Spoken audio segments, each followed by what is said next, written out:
call to order the Academic and Student Affairs Committee. Happy New Year, everyone. Mikey, would you please call the roll and confirm we have a quorum?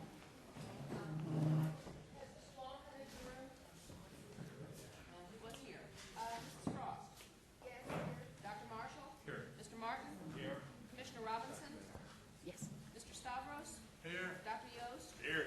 Madam Chair, you have a quorum. Great. Thank you very much. First of all, I'd like to ask if we have a motion to approve the committee meeting minutes from our November 9th meeting. So moved. Second. All in favor? Aye. Opposed? Motion carries. Thank you. The next item on our list is the limited access status for Bachelor of Social Work at Florida State. This is item number 3 on our agenda, and it's a request to approve the limited access status.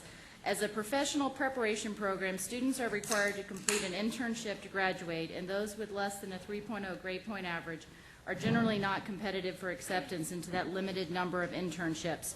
The rationale for limited access is that a higher GPA for admission and a reduced number of students in the major will promote student success in such programs and better align enrollments with the number of available internships. This would also reduce the number of students who incur excess hours by changing majors when they are unable to secure an internship. I read through everything, seemed pretty straightforward from my perspective, but is there a motion for approval? So, second. Are there any questions for Dr. Barron or any of our staff? Okay? Yeah. Yes. It's okay. Governor Temple.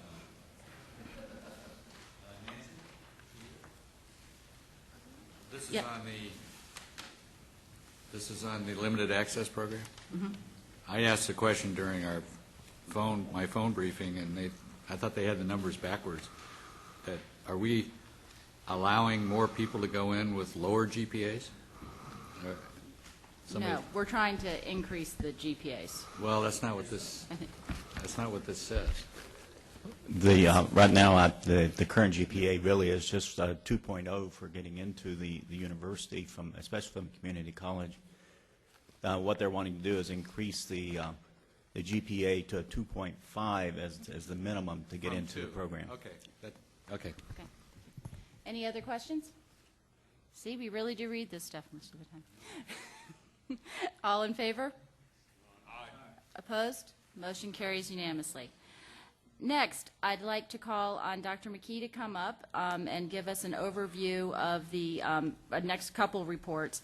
One of the things that we've been working on, again, should not be a surprise to anybody who's been following our stuff, is efficiency and effective support services for our universities and institutions in the Florida college system.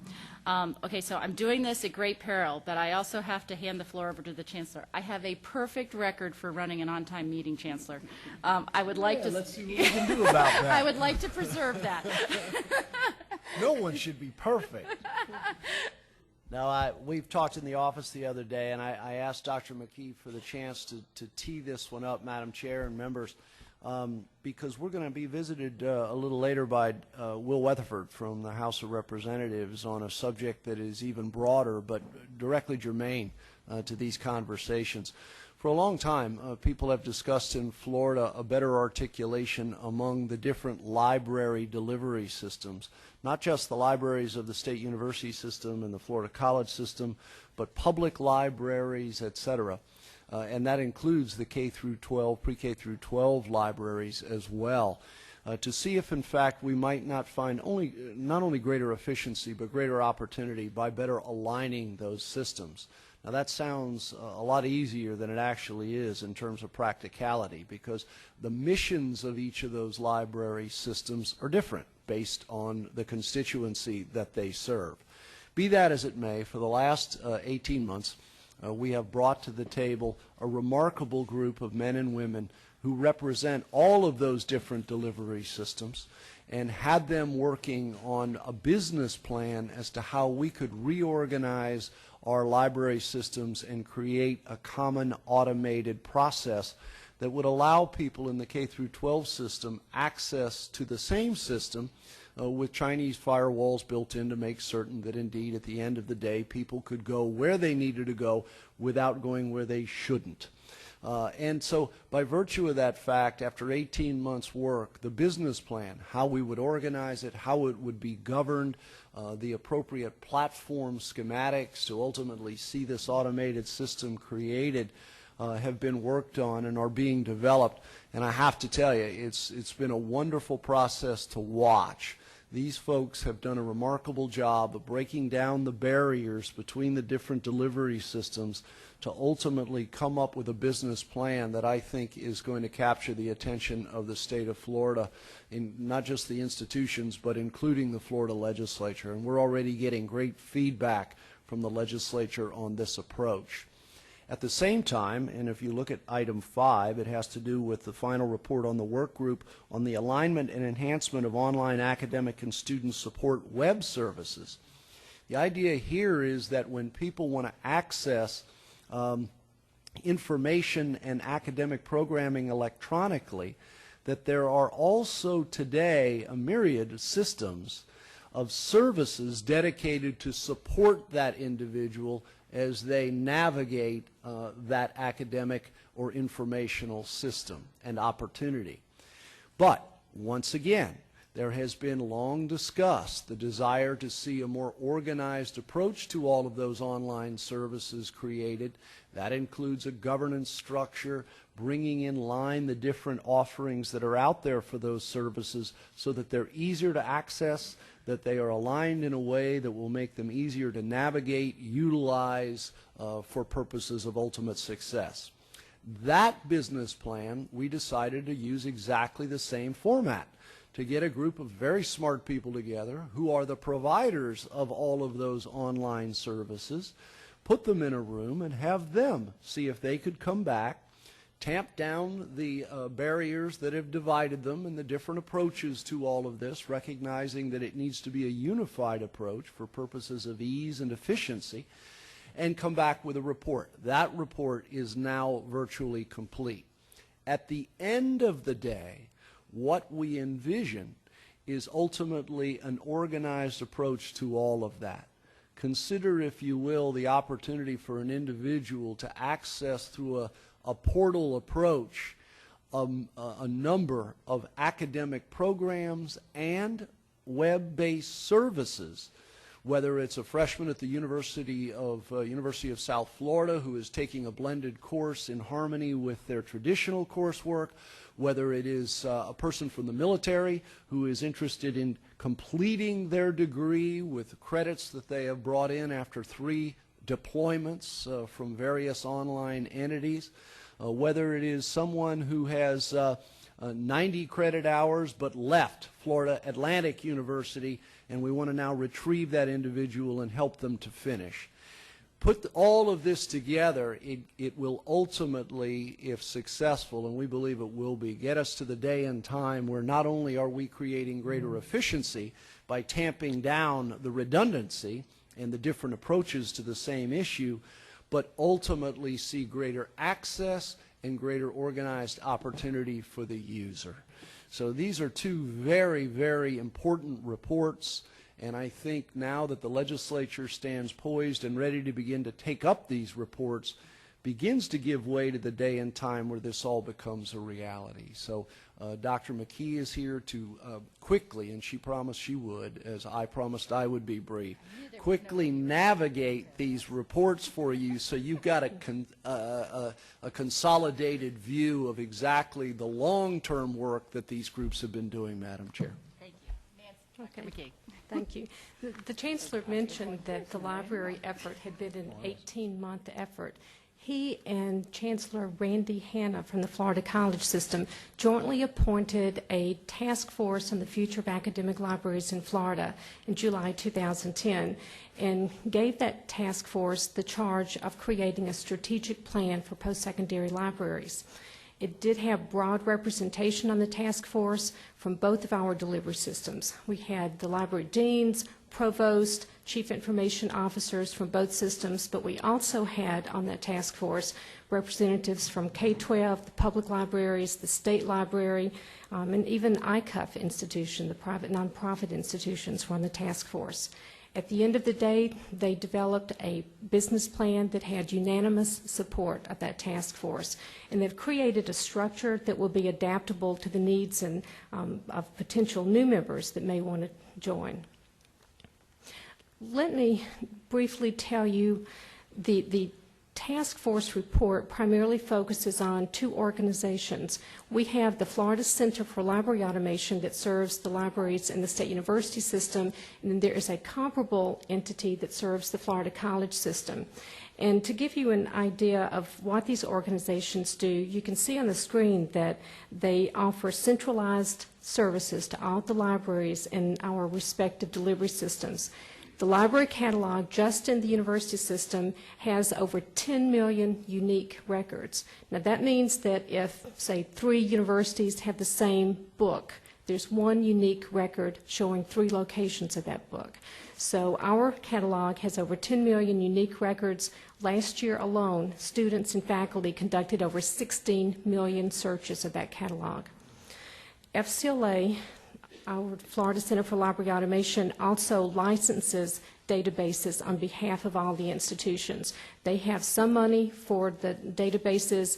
They also help institutions combine their money and license certain databases as well. 48.5 million searches were done on the databases of just journals, periodicals, and reference materials. That doesn't include the e-books. That's strictly journals, periodicals, and reference materials, and that's within our own system. In addition to those two services, they also provide all of those back office functions for libraries, the acquisition, cataloging, and circulation. Those are the type functions that any library has to perform in order to operate. Now, the Florida college system has a comparable entity. They don't have as many unique records. They have 1.5 million compared to our 10 million unique records, but they provide the same type of services for their institutions.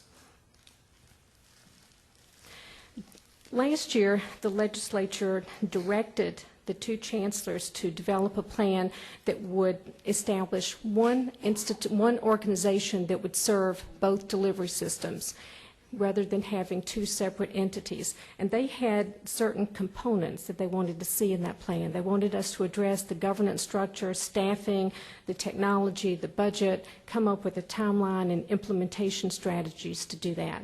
Because the chancellors had already created the task force, they expanded the charge to the task force and asked them to develop a plan with recommendations and submit to the chancellors. Now on the screen you'll see the recommended governance structure, and I wanted to place this in front of you so that you would see some of the challenges that this task force had. One entity serving 2 delivery systems means that there are 2 chancellors involved who report to 2 different statewide boards. And so the task force had to come up with a governance structure that would work well in that environment.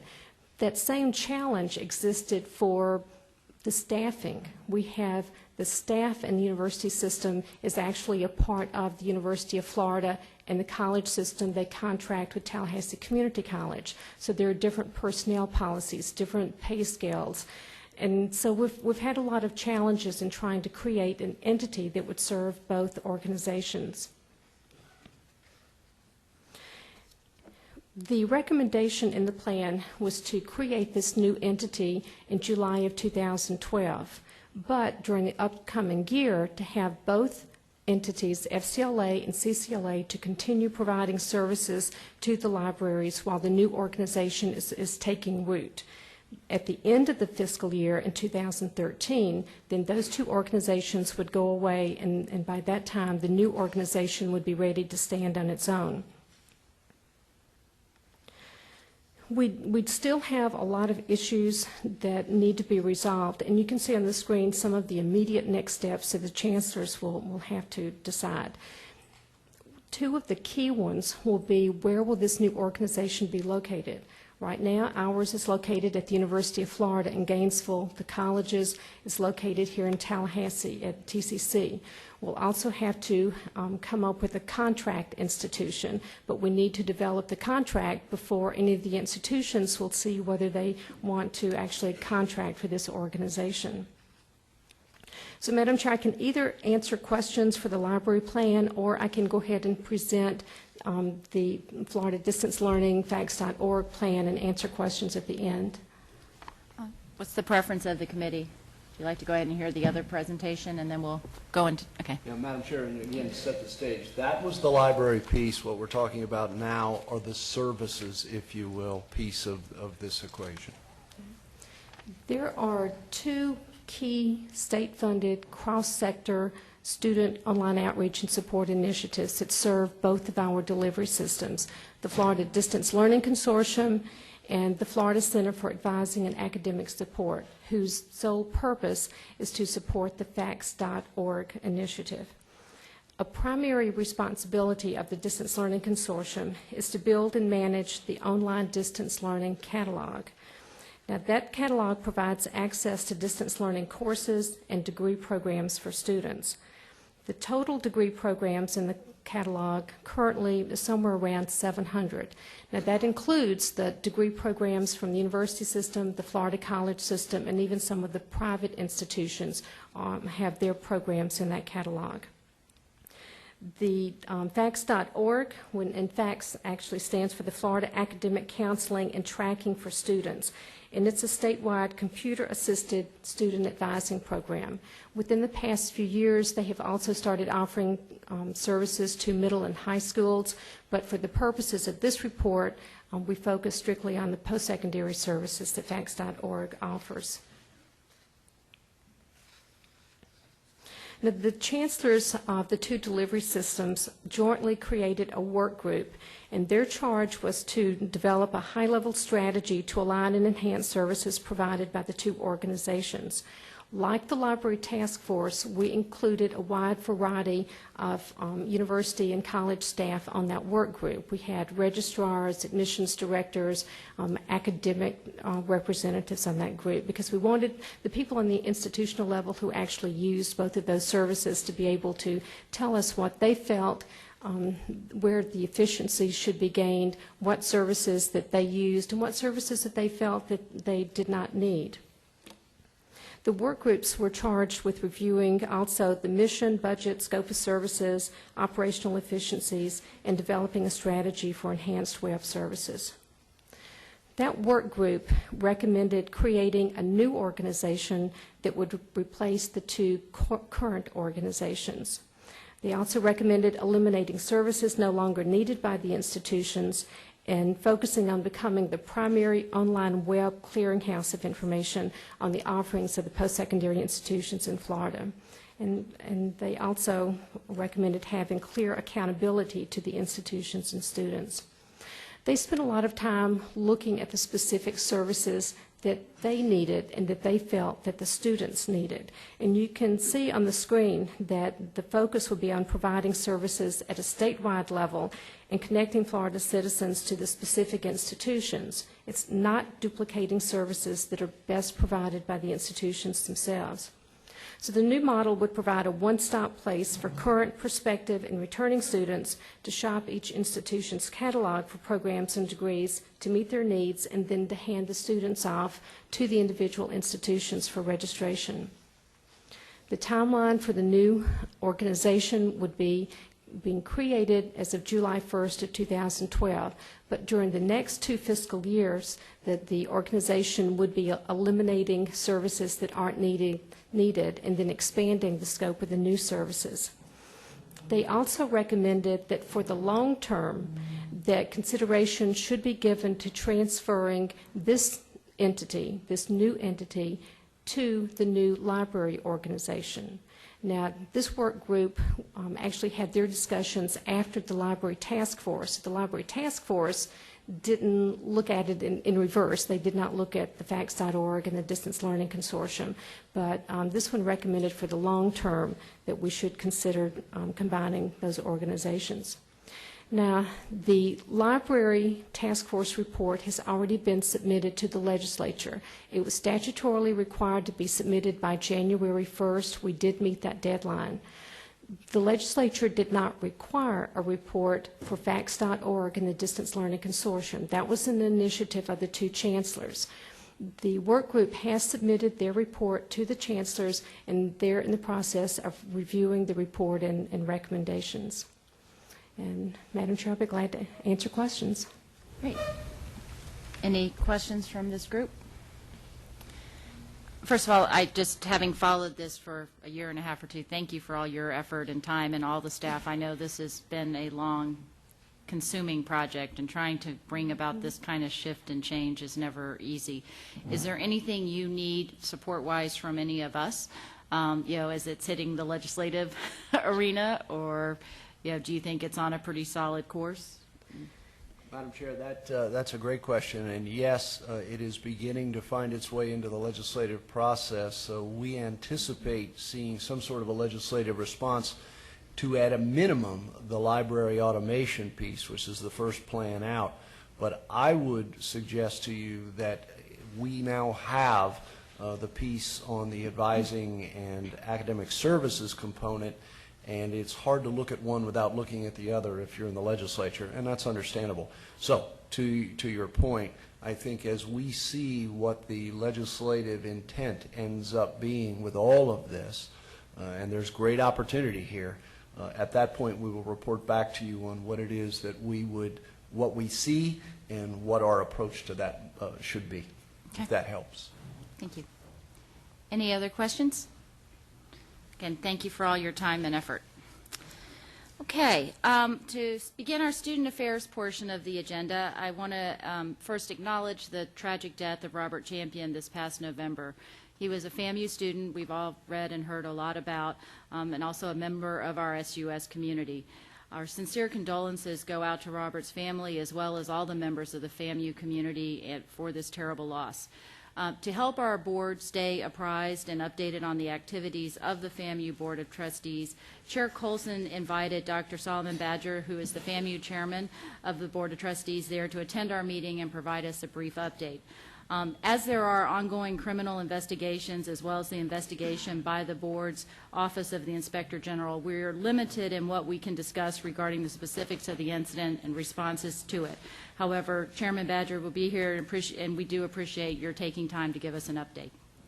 Thank you. Thank you. Thank you. Good afternoon, Chairman Colson, Vice Chairman Hosseini, did I say it right? Immediate past Chairman Parker, Committee Chairperson Duncan, members of the Board of Governors, and also to the Chancellor, Frank Broglie. Thank you for inviting the FAMU Board of Trustees to provide this update to you regarding the matter relating to the death of our student, Robert Champion. Our top priority at Florida A&M University is to ensure and protect the safety of every person on campus. Robert Champion's death has touched all of us deeply, and our hearts and prayers continue to go out to his family. As you know, this matter is subject to an active criminal investigation by the Orange County Sheriff Department with the assistance of FDLE. And further, the FDLE has initiated another investigation into the finances of the band. And further, Governor Scott has asked the board to review the processes and procedures of the Marching 100 via Inspector General Derry Harper. Please know that FAMU is cooperating fully with each of these investigations. We are complying promptly with each and every request. However, due to these ongoing reviews, as Chairman Duncan has noted, we are limited to the details that we can share regarding this matter. As a brief background, I will tell you that within minutes of President Ammons being alerted of the student's death, he contacted me. The full board was alerted by 6 a.m. that Sunday morning. Further, the president and his staff has provided updates to the board almost every day during those initial weeks. When the sheriff's office noted that Mr. Champion's death was related to hazing, before the coroner's report was released, the national and the local media swamped our campus, reporting every aspect of hazing allegations. Meanwhile, the Board of Trustees was scheduled to have a final meeting for the year on December 7th and 8th in Orlando, and we decided to continue along that path. However, we changed our agenda and held an anti-hazing workshop to provide the board members with information about the processes for handling the allegations of hazing. We began with a report from the Sheriff's Office. The report was followed by a review of the current BOG and Board of Trustees policies on hazing. Our Vice President for Student Affairs informed the board of the process of informing advisors and student organizations about the policy and the guidelines for hazing and reporting hazing on any incidents at the university. The FAMU Chief of Police participated in this presentation and noted the process for investigating cases that are reported on campus and those that may occur off campus. Moreover, the staff informed the board of the judicial process that results from the investigation. One of the obvious impediments of the investigation is the silence that accompanies hazing incidents. However, please know that all allegations of hazing that were brought to the university's attention were turned over to the Public Safety Department for prompt and appropriate action. The Champion family has filed an intent to file a wrongful death claim against the university. As a result, we asked risk management to assign this case to an outside counsel, and Attorney Rick Mitchell of the Gray Robinson firm out of Orlando has been assigned to the case. During the anti-hazing workshop, he informed the board of the process for representing the university in this matter. As I noted earlier, the increased national attention caused some angst for the members of the board. Our fiduciary duty requires that we ensure the integrity of the university, to ensure that we continue to carry out our mission while attracting the best students, faculty, and staff at FAMU. Although President Ammons reached out to the constituent members of the university, including the Alumni Foundation Board of Directors and the students, the Board of Trustees wanted to ensure that a crisis management and crisis communication plan was in place from the board's perspective that meets the responsibility that the governor and the board entrusted in each member of us. Initially, we secured a short-term 30-day contract with the DKC Incorporated, a New York-based firm that has worked with universities in similar cases. This engagement was issued per an emergency vote. We also issued an RFP for a long-term engagement. Last week, following the state's procurement practices, DKC Incorporated was selected for the long-term engagement with Trustee Belinda Shannon, who's Vice President of Compliance, EEO, Diversity, and Employee Relations for GlaxoSmithKline, serving as the board's liaison. Shortly after the trustees' meeting, the coroner released the report, and the intensity of national attention increased again. As a part of our ongoing efforts, the FAMU trustees are creating a blue ribbon committee to examine hazing and ways to eradicate it from our campus life. The university will honor the memory of Robert Champion by establishing a new set of traditions across our campus that will result in a complete culture change and zero tolerance for hazing. Once again, I want to thank you for permitting us to provide this update to the board, and please know that we are complying with the FDLE and other reviewers, as well as all public records requests. Further, you can be assured that members of the FAMU Board of Trustees and the university are committed to providing a safe environment for all of our students and to ending hazing not only at FAMU, but contributing to the national effort to root out hazing everywhere forever. Chairman Duncan, that concludes my report, unless my president has something he would want to say.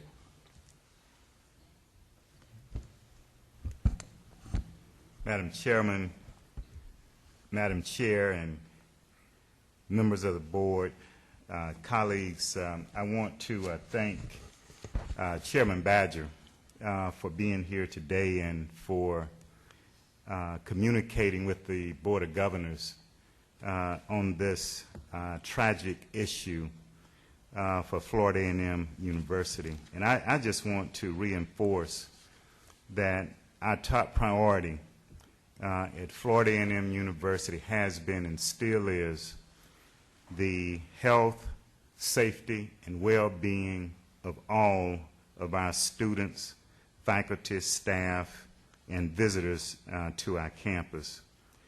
I think it goes without saying that the loss of Robert Champion has touched all of us deeply. I too have a son, and I could only imagine what this family is going through at this time. And our hearts and prayers continue to go out to his family. Since 2005, when legislation was passed here in the state of Florida to make hazing a crime in this state, FAMU has had an anti-hazing regulation. And we have provided multiple anti-hazing workshops on our campus, in addition to having a process to handle reported violations.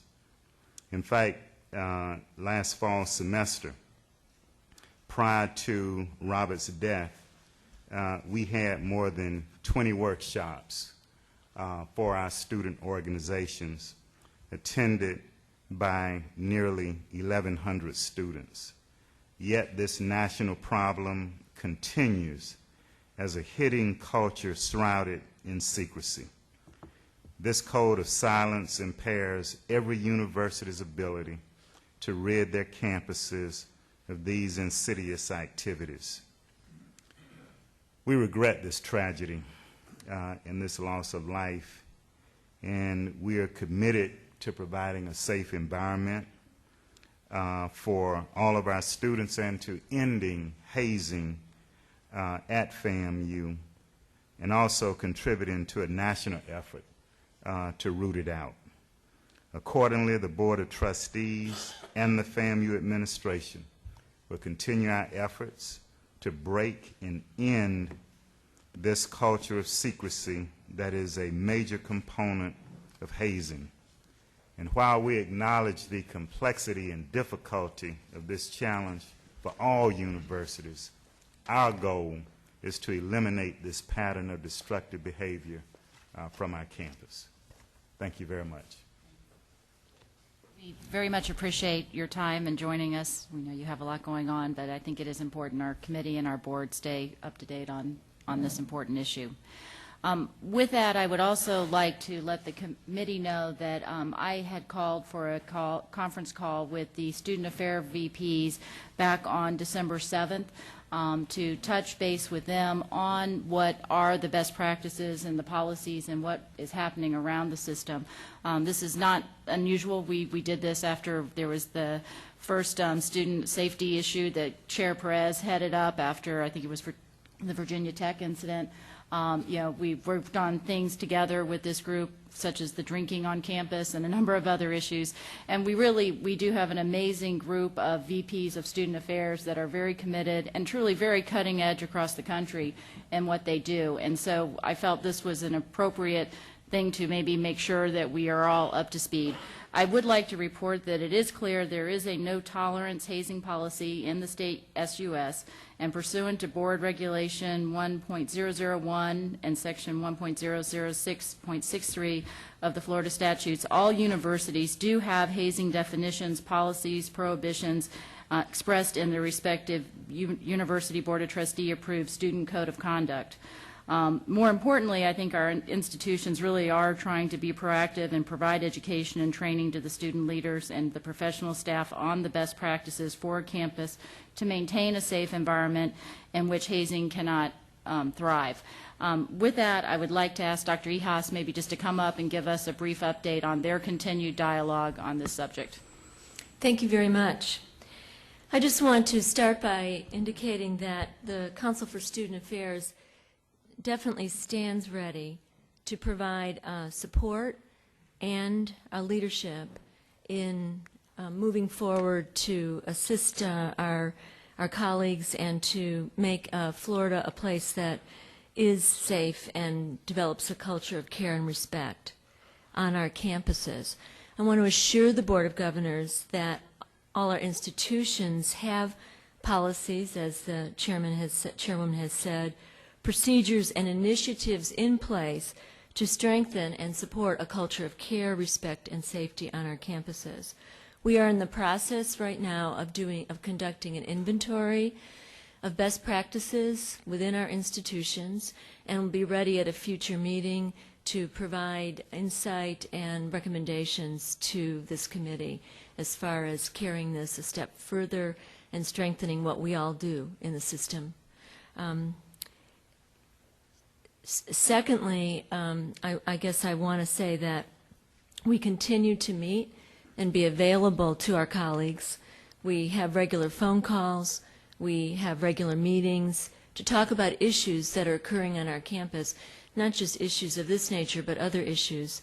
And we have seen an increase in the last several months in the number and the regularity of students exhibiting serious behavior that may be caused by and often is caused by mental health issues that are impacting our services and resources. And I want to assure you that we are handling it, we are taking care of those issues, and we have systems in place to do that. This is the second week of the spring term, and we are actively involved across our campuses in providing support and encouragement to our students in terms of their academic success and progression and their engagement in the activities of our campus community. We provide learning support services, career services, and leadership training. This is the time of year that we're involved in those activities. And we're all involved in celebrations. All of us have had Martin Luther King celebrations either last week or this week. Black History and Women's History Month are coming up, and so the campuses are very actively engaged in our life as a community, our positive life as a community. This is also the season that campaign messages begin with our student government presidents and executive group.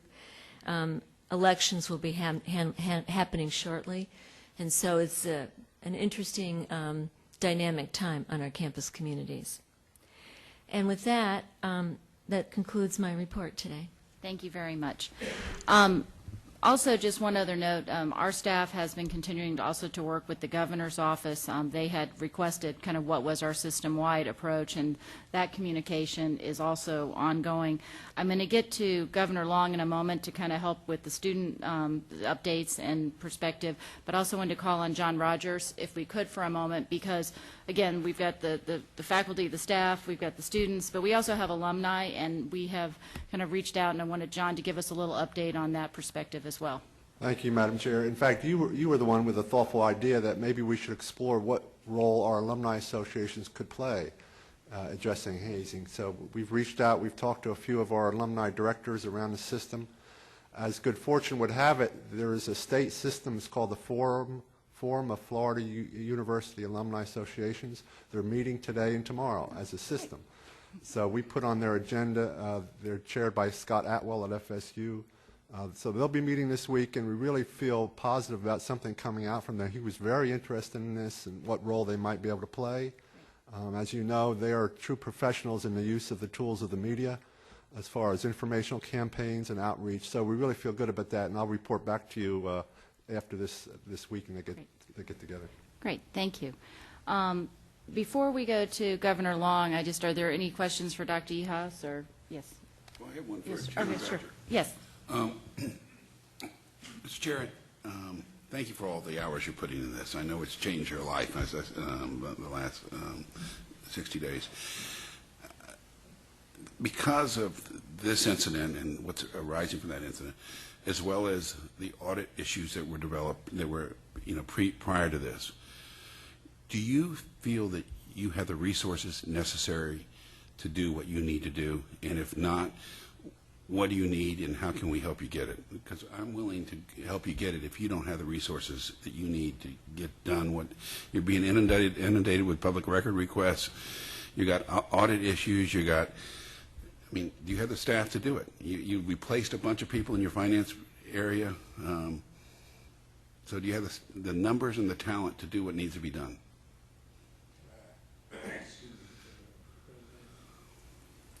Our resources are being stretched.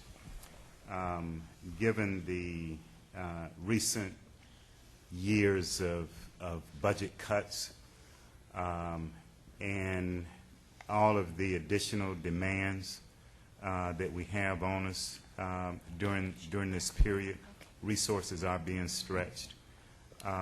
What I would like to do is to go back and take a look at where we might be able to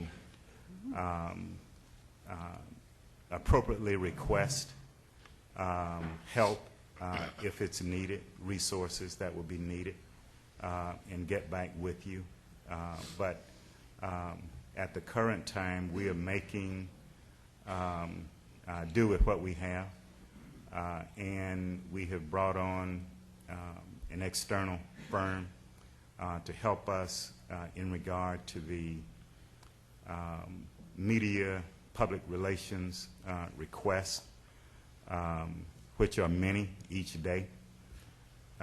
We also have the investigations that are going on, as you mentioned, FDLE, Orange County, Board of Governors, and there are many, many requests that we are attempting to be prompt in our response and also thorough in our response. So we will go back and get back with you and the Chancellor if there's a need. I would urge you to do that because it seems to me that the one thing that your university, which I know is very proud, can't afford to do right now is have anything less than a complete, timely, and accurate response to all this. Exactly. And if you're being stretched and you need help, then let us know. But because that's what our expectation is going to be, and that's what everyone's expectation is going to be from the university.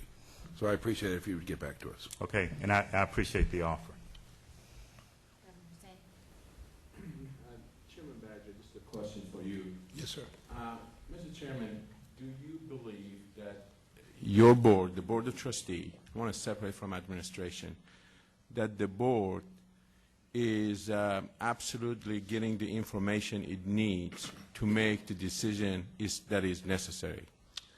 I'm extremely comfortable with the flow of information that comes to our board, especially through the university, and more particularly now that we have professional resources available to us. We have an attorney assigned to the board from outside, that we have 24-hour-a-day responses to and from. And to date, the data received from the university regarding these issues have been, as I made an attempt to mention in my earlier presentation, like immediately. So to the best of my ability, to the best of my knowledge, I think we are doing great with receiving the information we need to move in the directions we need to go. So do you believe that, in your view and the board, the board is getting independent information. The board getting independent information that could make its decisions.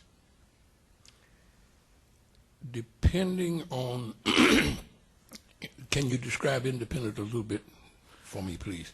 Independent information, sometimes the information comes, from administration and different views on those information that been given to the board. Mm-hmm. Does the board believe that getting independent information that is necessary to do its duties? We seem to think so. The board is currently in the process of putting together a blue ribbon task force. They're pretty much to the end of that, a blue ribbon task force to provide up-to-date information, state-of-the-art information, and data that can help us to put together a program at FAMU that can help us to address the whole notion of hazing and eradicate it as best we possibly can, which we expect to be 100%. Thank you. Okay. Governor Stavros. I usually go back in history, so you'll forgive me. Coming back from World War II, coming back to my Ivy League school, there was hazing. There was paddling. But they didn't dare paddle any veteran coming back from World War II. So I'm coming back to the respect that we must impress upon our students. Respect for the others. And to read about a young girl who was paddled and was injured physically, that's uncalled for. That shouldn't be allowed. So all I can say is I think that I understand students, college life, college kids, because I used to be there many, many years ago. But I think it's imperative that we impress upon our students the respect for other people's bodies, and that we cannot allow physical damage to be done on a student on behalf of saying, oh, well, this is part of hazing. It is not part of hazing. None of it causes physical problems like what we've read about and what was sent to us. So I think it's important that we impress this on our students. Absolutely. And I think some of the ideas, hopefully, that the best practices with the student affair VPs will help us address how to get even better at doing that. Yes, Chair Parker?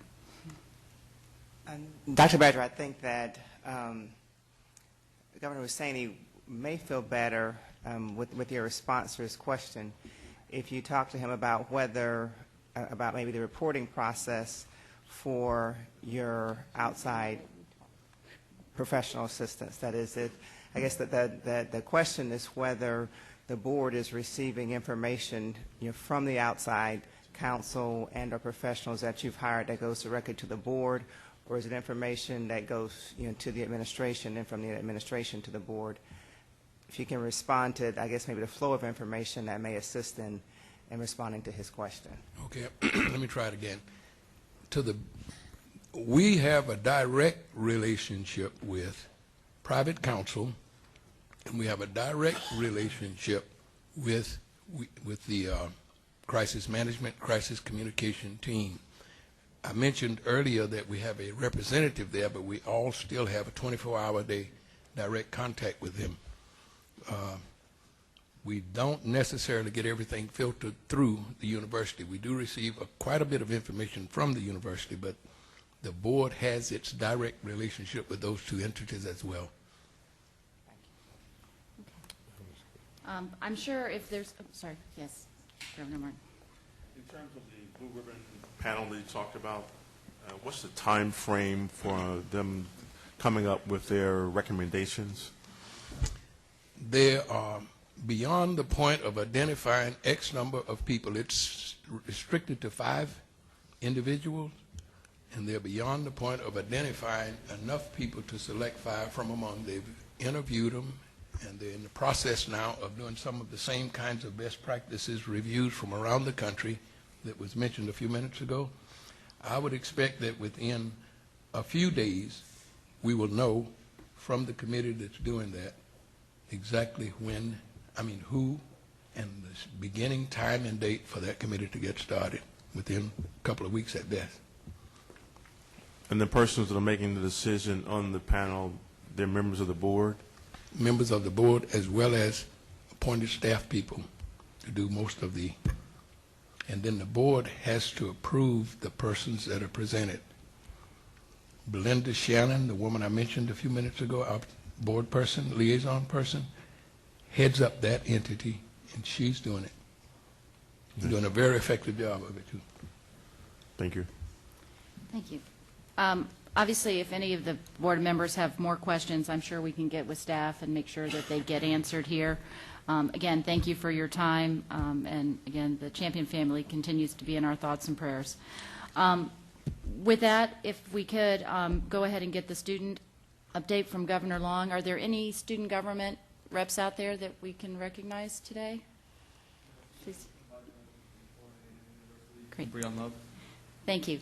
Thank you. I believe we also have Matthew Diaz from the University of South Florida Student Government, if he's still here. Great. And nice job on the upcoming service day with FSU. On Saturday, I look forward to hearing how that goes, but it sounds like a great event. With that, Governor Long. And actually, Chairwoman Duncan, before proceeding into the Florida Student Association report, Yes. because we have Breon here with us today, and in light of the recent conversation and the report by President Ammons and Chairman Badger, would it be appropriate if Breon spoke for a minute or two just regarding the students' response at Florida A&M? I think it would be appropriate because of the conversation. Please do. You want to step to the podium? Thank you, Chairwoman Duncan.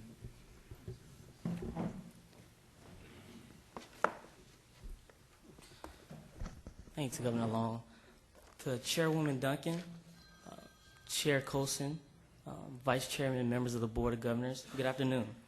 I'd like to start out by observing in a moment of silence for the remembrance of one of my fallen rattlers. So if you please, can we take a moment of silence?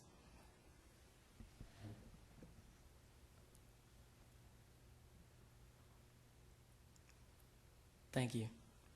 I'd like to start by saying hazing is not an incident that affects just the campus of Florida A&M University or just the university or just the state of Florida, but this is something that affects every single institution within this nation and across the world.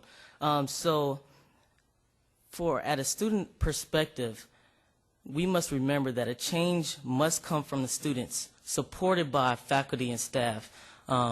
Every single university has a zero tolerance and policy for hazing, and every single university across the nation does and enforces it. So the change must come from students and initiatives led by the students, supported by faculty and staff and administration. The students, since the incident, have recommitted themselves to a zero tolerance campus for hazing by signing an anti-hazing pledge created by students.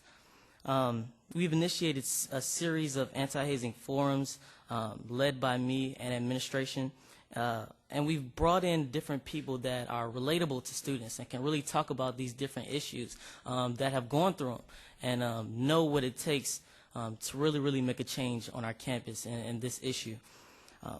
We've gained student input for a controlled and transparent new membership process for every single club and organization on our campus. We have over 150 clubs and organizations.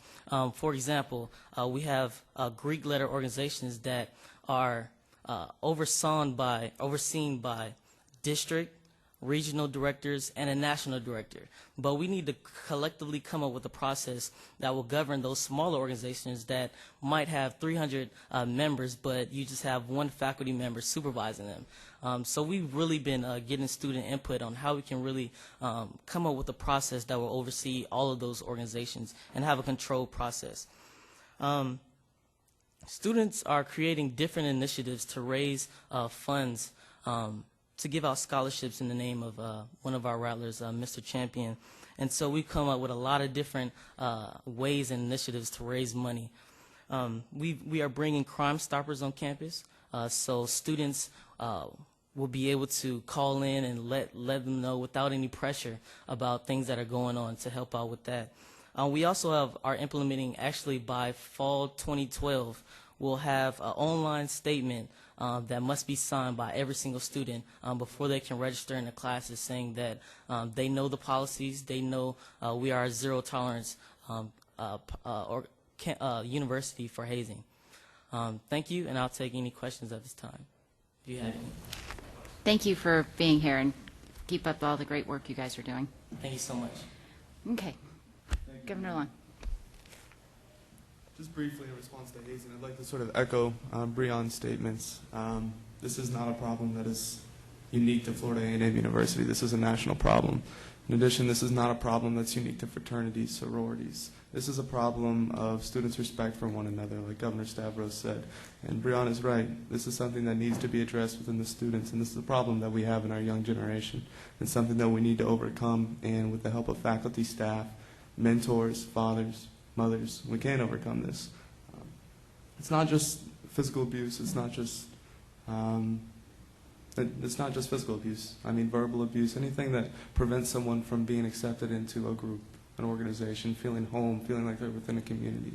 And it is something that our generation it's a challenge we're faced with, and it's something we need to overcome. And I think Breon has taken a fantastic route to overcoming that over at Florida A&M, as seen by the programming and the initiatives that they're putting forward. And I'm sure, as Mary Beth Eha said, once student government elections come around, this will be something that's talked about, and that's incredibly important because that sets the agenda, and that sort of sets what's going to happen for the next year when it comes to students on these campuses. With that being said, I'll proceed into the report from the Florida Student Association. Happy to say that Rally and Tally will be on January 26th.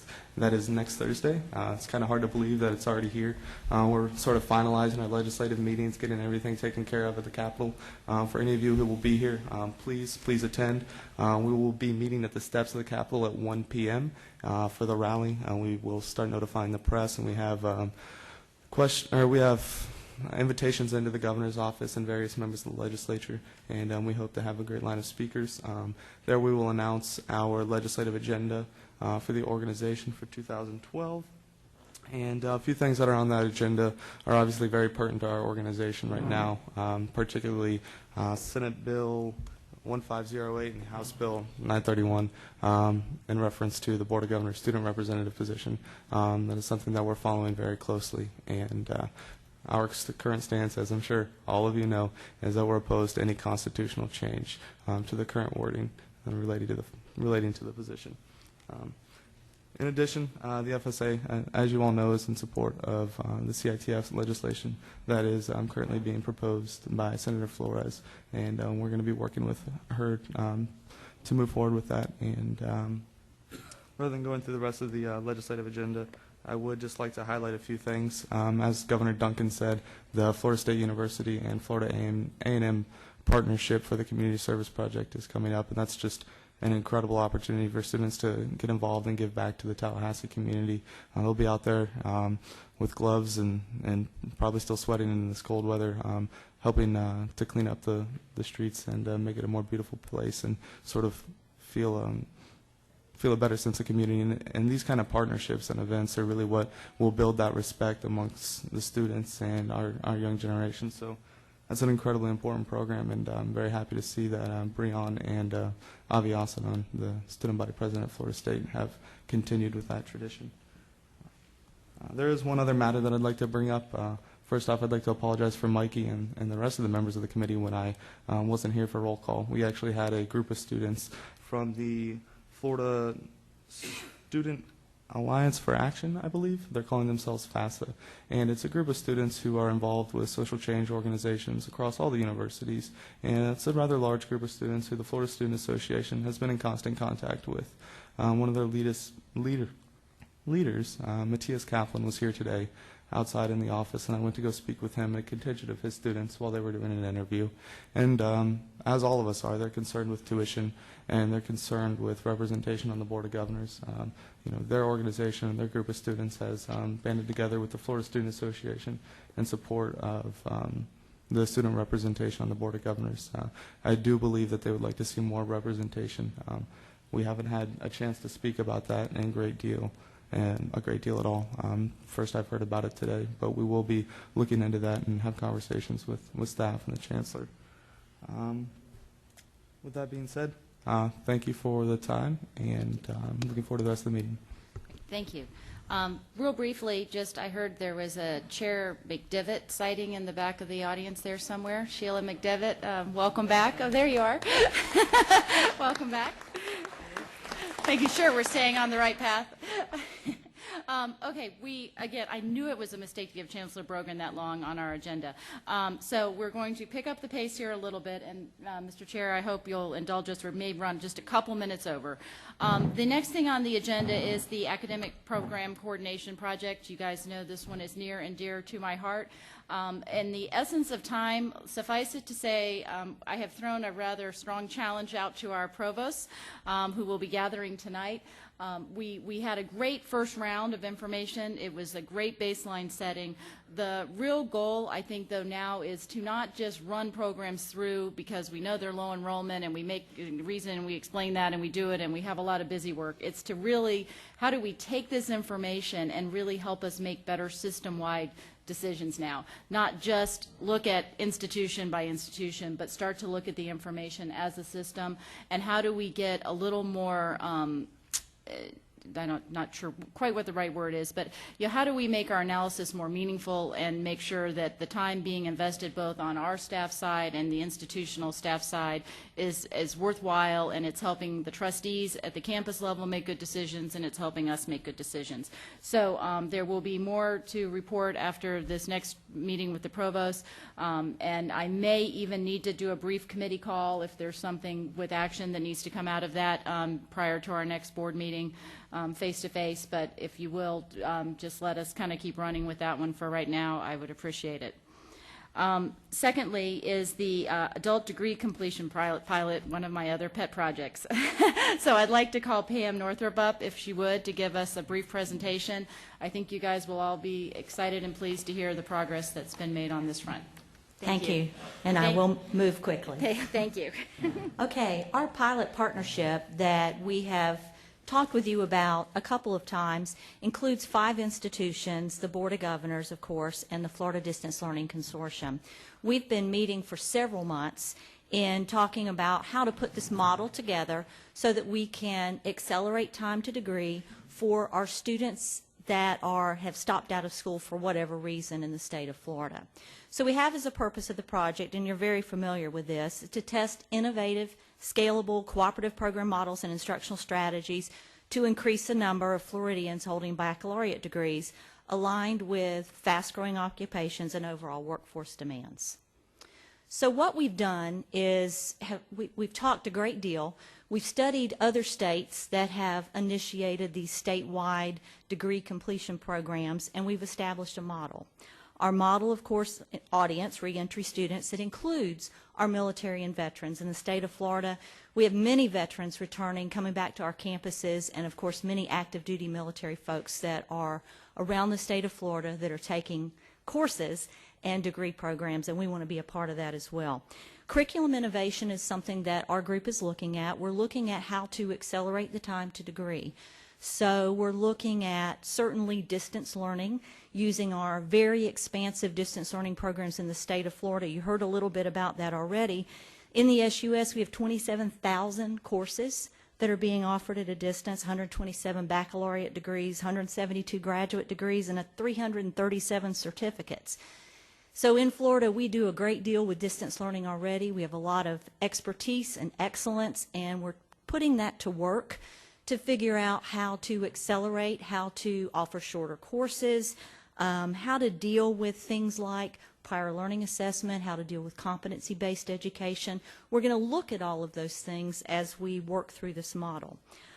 Additionally, degree completion advisors are what you may recall us speaking about prior concierge type approach to advising, so that we have advisors on our campuses that not only get them into their degrees and send them on their way, but guide them and support them through the process as well as if they are moving among institutions, and I'll talk a bit about that in a moment. We do need that additional support for these reentry students so that they don't get lost in the mix. Additionally, our model will include website development and centralized advertising.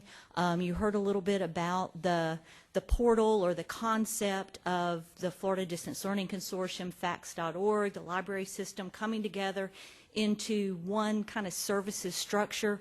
We'll utilize that structure in this process, as well as getting the word out through advertising and marketing, because these are students that are not, these are people that are not in school right now, so we're going to have to reach out in different ways. Obviously, evaluation, a critical component of the model.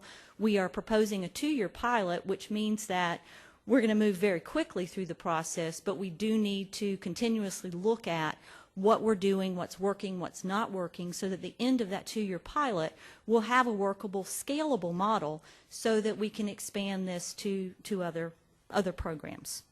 And then, obviously, administration and collaboration is a component of the model. And I have to say, in working with all the institutions over the past several months, we have worked very collaboratively. We have degree programs that we want to push forward in this capacity, and we know that that's a strong piece of what we're trying to do. We've talked about this before, so I'm not really going to spend time here, but our goals of this initiative: single point of access for our reentry students, innovative curriculum and programming, guidance through convenient pathways. So we're customizing in a bit these students' pathways through their degree programs so that they can move more quickly. And then the network of support services. Our pilot is 2 years. We plan to begin in the fall with limited academic programming, and 2 institutions, the University of South Florida and the University of West Florida, will be offering 2 degree programs, with additional institutions coming on board with us and working on specializations, and adding that: University of North Florida, University of Florida, FIU, and USF, UWF. So all 5 institutions will be participating. And there you have it. Okay. The developing models of innovative uses of program delivery, I've talked about that a bit already, so I don't want to put a lot of time into that, other than to say we are stepping up to the challenge to try to figure this out. We're trying to figure out how to reduce that time to degree by using all of these different approaches and distance learning. Our student support specialist, or the concept of the concierge advisor, you can see some of the things that we're hoping to be able to do there. We're collaborating with other institutional degree completion specialists. So if you've got a student that wants to take a Bachelor's of General Studies at the University of South Florida, they will be advised at that institution.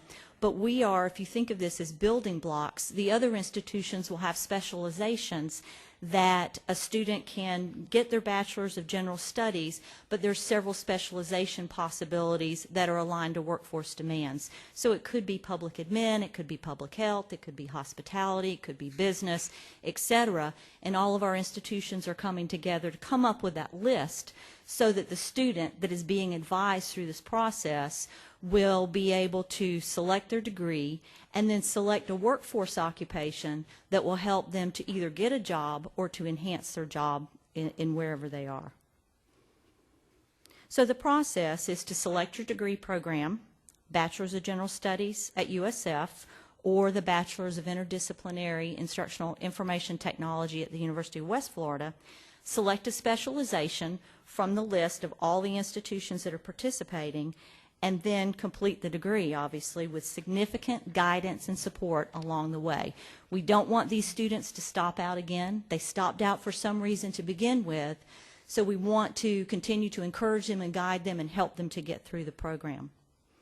The administration of the degree is pretty straightforward.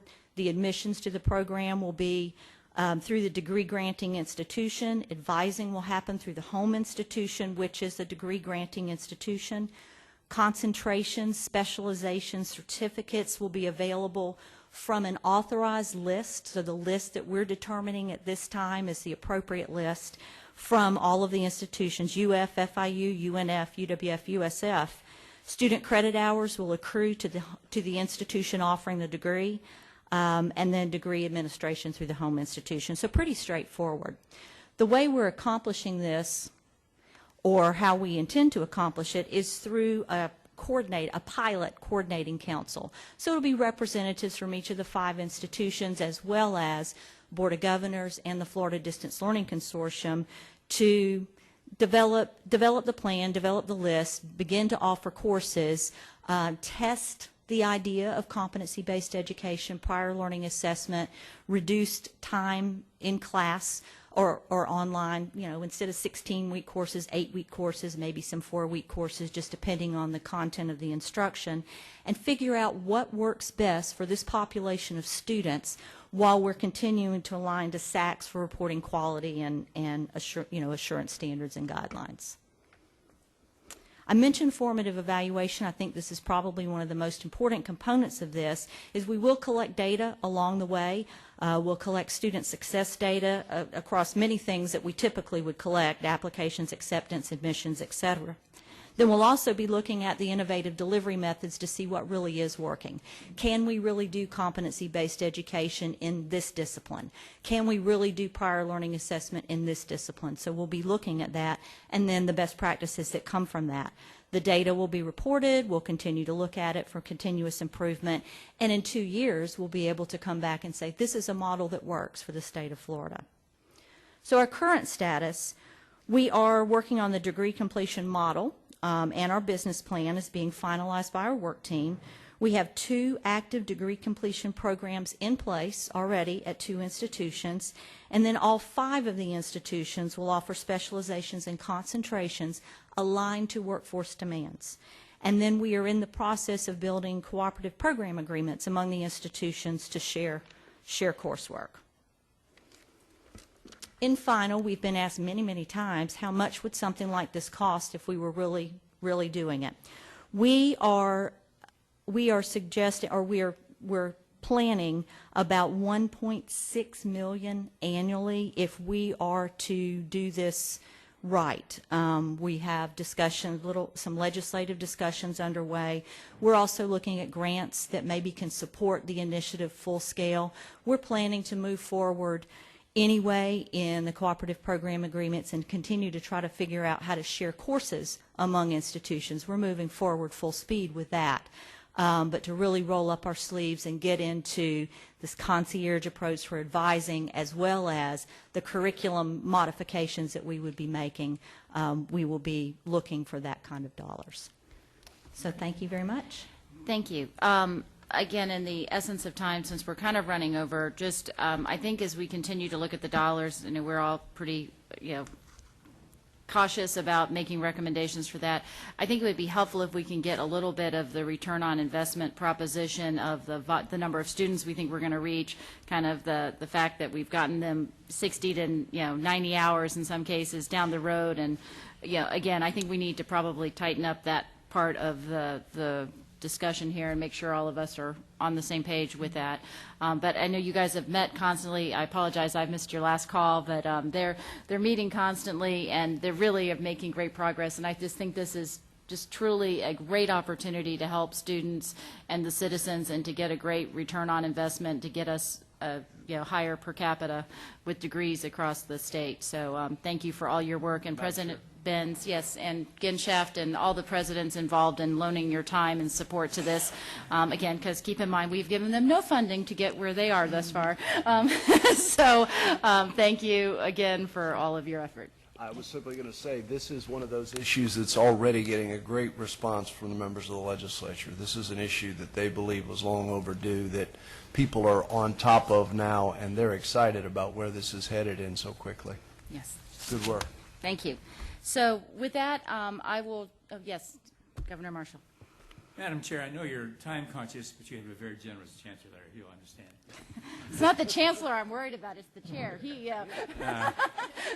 But I want to take just a very brief moment to make a comment on the hazing situation in Florida A&M University. Okay. I know all the board members have been sensitive to this and have been following it closely. I live in Tallahassee, and I've followed it very closely, and I have a long history of close affection for Florida A&M and its leadership going back several decades. I just want to say that I think President Ammons and Mr. Badger and the student leadership have handled this admirably. I think they've had a very difficult situation thrust upon them, and their response to it has been very admirable. And I would only like to, not in addition to commending them, say that out of this I hope will come a product that will be useful to universities, not just throughout Florida, but perhaps beyond Florida. It's a persistent problem that universities must deal with, have always had to deal with, and some of us have had some unpleasant experiences with this over many years. So having some kind of a document, a policy statement, and a set of procedures to follow would be very useful, I think, for institutions all across the country. And if some product of this kind, perhaps with some financial support, Governor Colson, could be produced at Florida A&M University to have use across the country, I think it would be a very commendable thing. Thank you. Thank you. Anything else? With that, we've tackled a lot of challenging issues in this committee, and we've got a lot more on our plate this year. So if any of you can maybe reach out to staff if there's something you want to make sure that gets on our agenda, please do, and we'll make sure we get enough time allotted, and we won't bequeath part of our time to the Chancellor next time, and we would be on time. Mr. Chair, I would argue that if he had stayed on schedule, we might have made it. With that, the meeting is adjourned.